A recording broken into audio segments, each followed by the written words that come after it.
मौनी अमावस्या का बहुत धार्मिक महत्व है। आदि शुद्धि, पितृ तर्पण, आध्यात्मिक उन्नति है। मान्यता है कि इस दिन मौन व्रत और गंगा स्नान से पापों का नाश होता है और मोक्ष मिलता है और पितरों का आशीर्वाद प्राप्त होता है, जिससे जीवन में सुख और शांति आती है।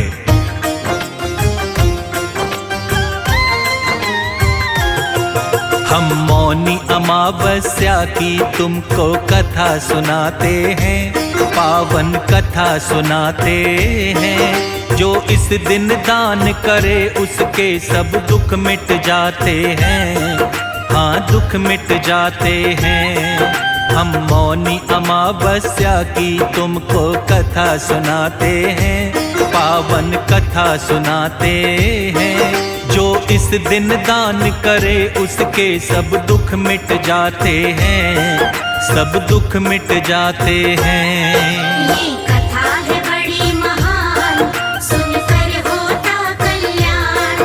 ये कथा है बड़ी महान, सुनकर होता कल्याण।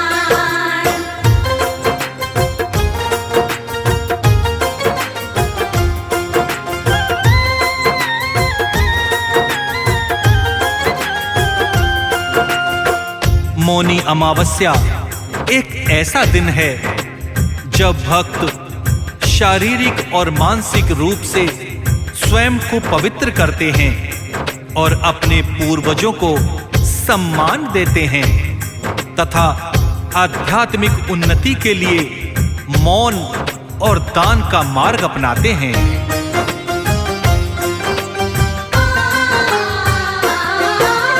माघ मास के कृष्ण पक्ष में अमावस्या है आती, वही अमावस्या भक्तों मौनी अमावस्या कहलाती। मौनी अमावस्या के दिन मौन जो साधक रहता, मन शांत रहता है, इंद्रिय वश में वो है रखता। गंगा नदी में शुद्ध भाव से करता जो स्नान, पापों से उसे मुक्ति मिलती, हो जाता कल्याण। इस दिन पितरों को याद करके जो करता पिंडदान, उसके पितृ दोषों का भी हो जाता है समाधान। इस दिन पितरों के हम आशीर्वाद को पाते हैं, आशीर्वाद को पाते हैं। हम मौनी अमावस्या की तुमको कथा सुनाते हैं, हम कथा सुनाते हैं। ये कथा है बड़ी महान, सुनकर होता कल्याण। ये कथा है बड़ी महान, सुनकर होता कल्याण।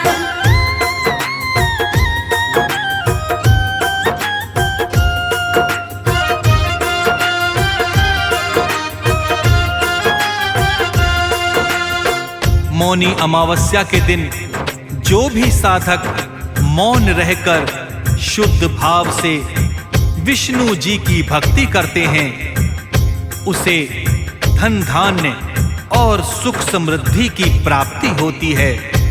इस दिन दान करने से कुंडली के दोषों से भी मुक्ति मिल जाती है और इस दिन मौन व्रत करने से वाक सिद्धि प्राप्त होती है।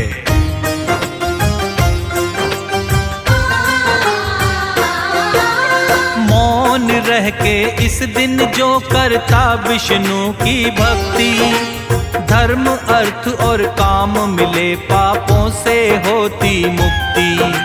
मौनी अमावस्या का रखता जो साधक उपवास, दूर सभी हो जाते संकट, मिट जाते संताप। कभी न घिर संकट से जो करता इस दिन है दान, ग्रह दोष मिट जाता है, पितृ पाते मोक्ष का धाम। सूर्य देव की तरह ही उसका बढ़ता सदा परताप। सूर्य देव का अर्घ्य लगाए कर मंत्रों का जाप। सूर्य देव उस पर अपना आशीष लुटाते हैं, आशीष लुटाते हैं। हम मौनी अमावस्या की तुमको कथा सुनाते हैं, हम कथा सुनाते हैं। ये कथा है बड़ी महान, सुनकर होता कल्याण। ये कथा है बड़ी महान, सुनकर होता कल्याण।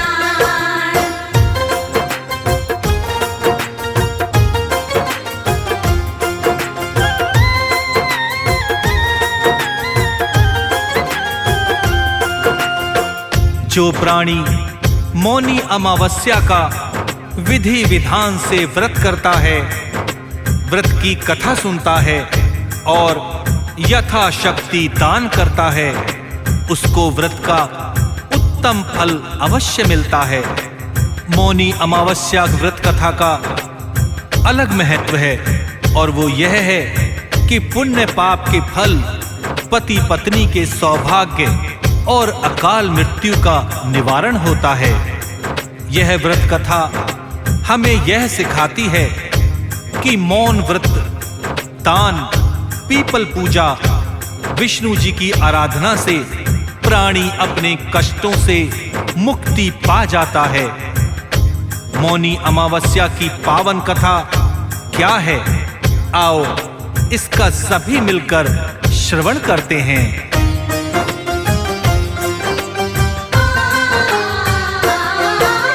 प्राचीन काल की बात है भक्तों, आओ तुम्हें बताएं। मौनी अमावस्या की कथा है, अपना ध्यान लगाएं। कांचीपुरी नामक नगरी में एक ब्राह्मण रहता था। सत्यवक्ता अति ज्ञानवान विद्वान वो ब्राह्मण था। देव स्वामी था इसका नाम, धनवती पत्नी का नाम।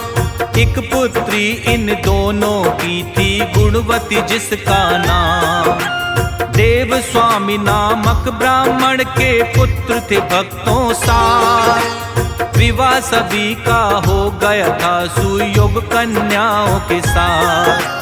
लेकिन ब्राह्मण पुत्री का विवाह नहीं कर पाते हैं, हाँ नहीं कर पाते हैं। हम मौनी अमावस्या की तुमको कथा सुनाते हैं, हम कथा सुनाते हैं।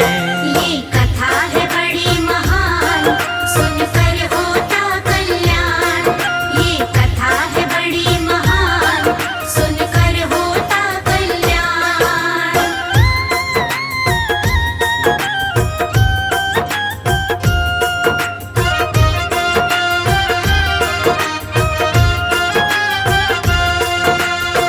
देव स्वामी ब्राह्मण के 7 पुत्र और 1 पुत्री थी। 7 पुत्रों का तो विवाह हो गया था, लेकिन गुणवती नामक पुत्री का विवाह नहीं हो पा रहा था। अपनी पुत्री के विवाह के लिए योग्य वर की तलाश हेतु अपने बड़े बेटे को परदेश भी भेजा, किंतु सफलता नहीं मिल पाई।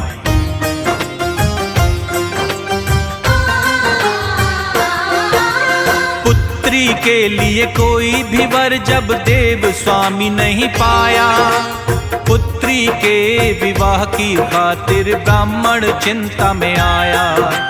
एक दिन एक ज्योतिषी के पास में ब्राह्मण आता है। अपनी पुत्री की कुंडली उसको दिखलाता है। नहीं हो रहा विवाह पुत्री का ज्योतिष महाराज। कुंडली देख के काका कारण बतलाओ मुझे आज। ज्योतिष के हाथों में ब्राह्मण ने कुंडली पकड़ाई। कुंडली देख के ज्योतिष की भी भक्तों भवें तन आई।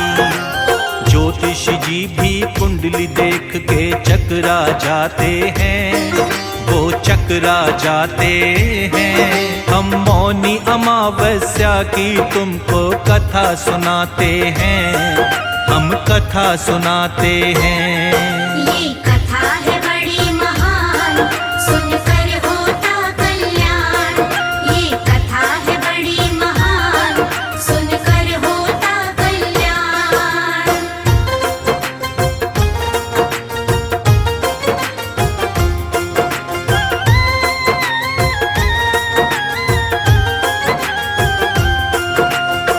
जब देव स्वामी ब्राह्मण को अपनी पुत्री गुणवती के लिए कोई सुयोग्य वर नहीं मिल पाया तो उसके मन में ये विचार आया कि क्यों ना पुत्री की कुंडली किसी ज्योतिषी को दिखलाई जाए।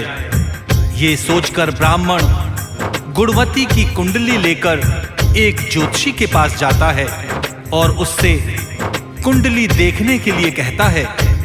जैसे ही ज्योतिषी कुंडली देखता है वो भी घबरा जाता है और ब्राह्मण से कहता है,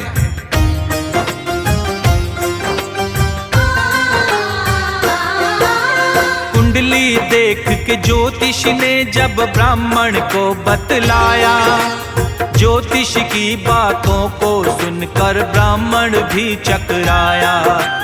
ज्योतिष बोला, कुंडली में तो दोष बड़ा है भारी, फेरों के समय ही विधवा हो जाएगी बेचारी। हाथ जोड़कर ब्राह्मण बोला, कोई उपाय बताएं, जिस उपाय को करने से निवारण इसका हो जाए। ज्योतिष ने तब ब्राह्मण को इसका उपाय बतलाया, कैसे निवारण करना है ब्राह्मण को सब समझाया। क्या समझाते हैं फिर ज्योतिष तुम्हें बताते हैं, हाँ तुम्हें बताते हैं। हम मौनी अमावस्या की तुमको कथा सुनाते हैं, हम कथा सुनाते हैं। ये कथा है बड़ी महान, सुनकर होता कल्याण। ये कथा है बड़ी महान, सुनकर होता कल्याण।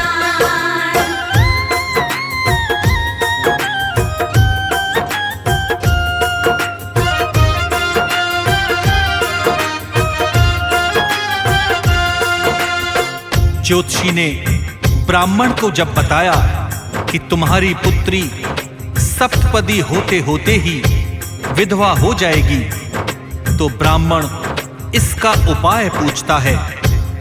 तब ज्योतिषी कहता है कि सिंघल द्वीप में सोना नाम की एक धोबिन रहती है, उसको अपने घर बुलवाओ, उसकी पूजा के द्वारा ही यह मृत्यु योग टल सकता है।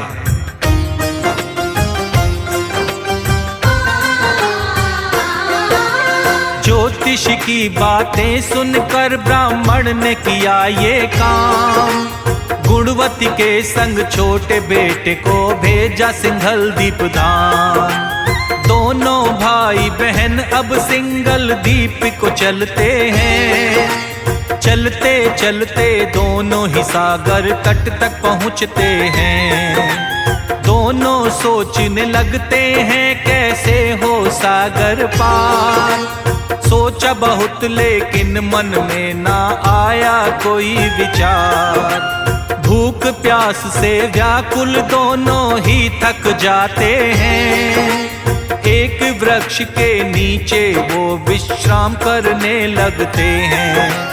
कैसे सागर पार हो आपस में बतलाते हैं, हाँ वो बतलाते हैं। हम मौनी अमावस्या की तुमको कथा सुनाते हैं, हम कथा सुनाते हैं। ये कथा है बड़ी महान, सुनकर होता कल्याण। ये कथा है बड़ी महान, सुनकर होता कल्याण।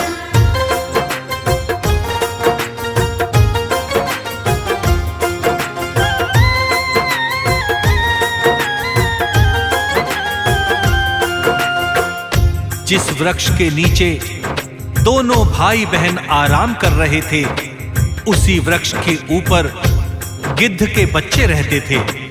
वो दिन भर दोनों भाई बहन को परेशान होते देख रहे थे। शाम को जब बच्चों की माँ उनके लिए आहार लेकर आती है और उन्हें खिलाने लगती है, तो बच्चे कुछ नहीं खाते और अपनी माँ से कहते हैं कि ये दोनों भाई बहन भी भूखे हैं, पहले इन्हें खिलाओ और उनकी समस्या का हल करो, तभी हम भी खाएंगे।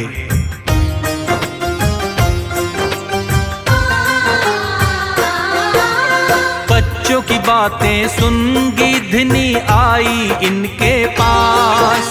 आकर बोली जान ली मैंने तुम्हारे मन की बात।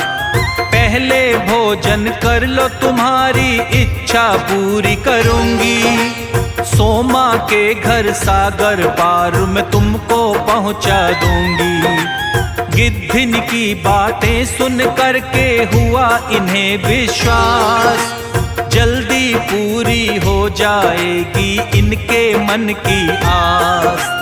हाथ जोड़कर दोनों ने फिर प्रेम से भोजन खाया। प्रातः होते ही गिद्धनी ने सोमा के घर पहुंचाया। रहने के लिए अब ये झोंपड़ी वन में बनाते हैं, हाँ वन में बनाते हैं। हम मौनी अमावस्या की तुमको कथा सुनाते हैं, हम कथा सुनाते हैं। ये कथा है बड़ी महान, सुनकर होता कल्याण। ये कथा है बड़ी महान, सुनकर होता कल्याण।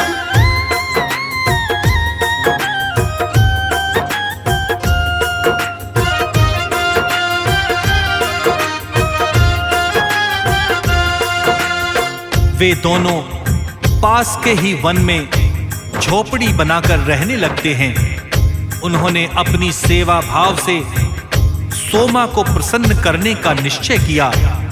दोनों रोजाना सुबह अंधेरे में उठकर सोमा का घर झाड़कर लीपकर पोत दिया करते थे। सोमा को हर रोज इतने ढंग से अपना घर लिपा पुता देख बड़ा आश्चर्य होता था। सोमा ने अपनी बहू से पूछा तो बहू बोली, हमारे अलावा कोई तीसरा नहीं है, इसलिए हम ही करते हैं। किंतु सोमा को विश्वास नहीं हुआ।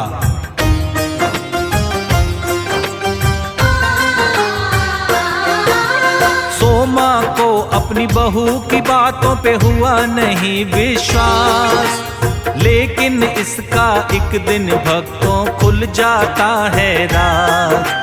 सोमा को दुख होता है कि सारे घर की सफाई एक ब्राह्मण की कन्या करती है और उसका भाई। सोमा ने उन दोनों से फिर इसका पूछा कारण।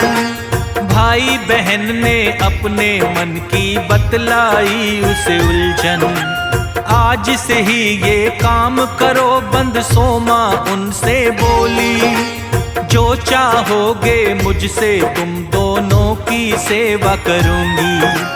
अपनी सेवा भाव से वो सोमा को मनाते हैं, सोमा को मनाते हैं। हम मौनी अमावस्या की तुमको कथा सुनाते हैं, हम कथा सुनाते हैं।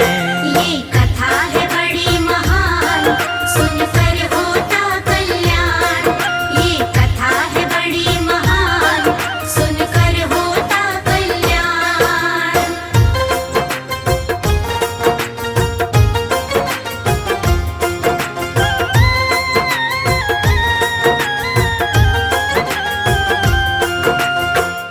सोमा उन दोनों के साथ चलने के लिए तैयार हो जाती है और अपनी बहू से कहती है कि यदि मेरे पीछे से किसी की मृत्यु हो जाए तो उसके शरीर को नष्ट मत करना। बहू को समझाकर सोमा दोनों के साथ कांचीपुरी आ जाती है और दूसरे ही दिन गुणवती का विवाह हो जाता है।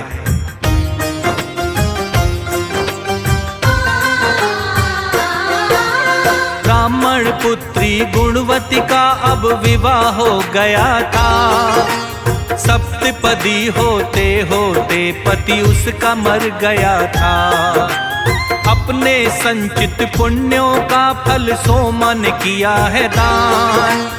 गुणवती के पति के अंदर अब फिर से आ गई जान। सोमा ने दोनों को अपना दिया था आशीर्वाद। सिंघल द्वीप के लिए रवाना हो गई उसके बाद। क्षीण हुए जब संचित पुण्य ये अनहोनी घटी थी। सोमा के पति पुत्र दामाद तीनों की मृत्यु हुई थी। निष्काम भाव से सेवा के फल व्यर्थ न जाते हैं, कभी व्यर्थ न जाते हैं। हम मौनी अमावस्या की तुमको कथा सुनाते हैं, हम कथा सुनाते हैं। ये कथा है बड़ी महान, सुनकर होता कल्याण। ये कथा है बड़ी महान, सुनकर होता कल्याण।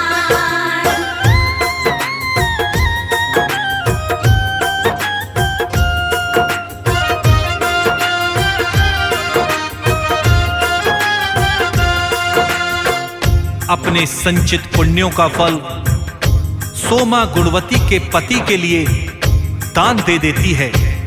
इसीलिए अब उसके पुण्य समाप्त हो गए थे, जिसके परिणाम स्वरूप सोमा के पति, पुत्र और दामाद तीनों की मृत्यु हो जाती है।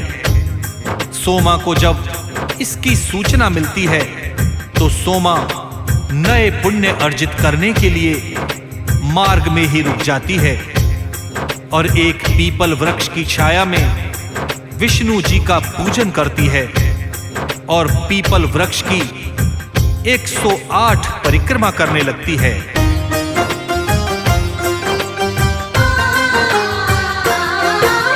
श्रद्धा भाव से विष्णु जी की करती है पूजा सोमा। पीपल वृक्ष की 108 लगाई फिर परिक्रमा।